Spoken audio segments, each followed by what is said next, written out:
month of April. I was preparing for. Let me shift it back. I was praying for my baby's education. When my baby had some seizures in the night, we rushed him to the hospital early in the morning, very early. And when we got to the hospital, the thing was complicated, and they had to refer us to UBTH, where they told me that my baby had a hole in his heart.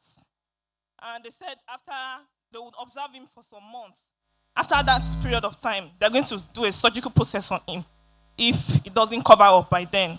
And since then, it has been a struggle. Sometimes baby will just go on his own. He'll be struggling to breathe.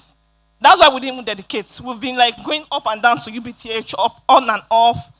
Not until last week we're supposed to go for the last one. They said we should come and rerun the echo scan again so that they can know what next to do. Before we got there, my husband got attacked again the day to that day at gunpoint. They robbed him. We could not go for we're now thinking like, what kind of situation is this? And all this period, it was diagnosed on drugs. This drugs routine, if it takes it, like you have to follow up every time, like 8 o'clock and 8 o'clock in the night, 8 o'clock in the evening. You cannot skip it. That's what the doctor told me from there. I got tired at some point. My husband would call me, Afa, 8 o'clock, don't knuckle, go give him more. This last week that went, I said, I'm like, mentally, I'm tired of all this thing.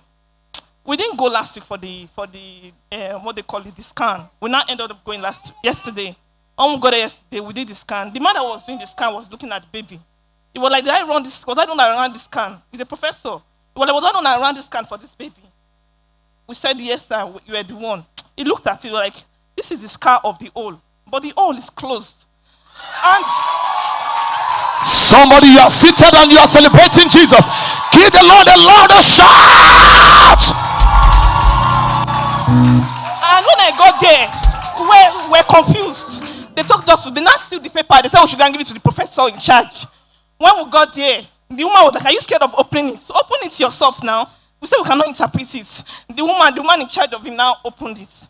When she was reading it, she was looking at the baby. She was looking at us like, what happened? I was shaking like this. I said, she was like, please stop using the drugs. Don't use anything for him again. This baby is fine. There's nothing wrong with him. I want to thank God for everything. I want to thank Papa. Papa has been there for me from the first day. From the first day of this whole thing to the beginning, to the end of this time. I want to thank Mama. She's not here. I want to thank Papa. Thank you so much for everything. Hallelujah. I remember on Tuesday last week, Papa was praying for her there and Papa said, it is over. I remember.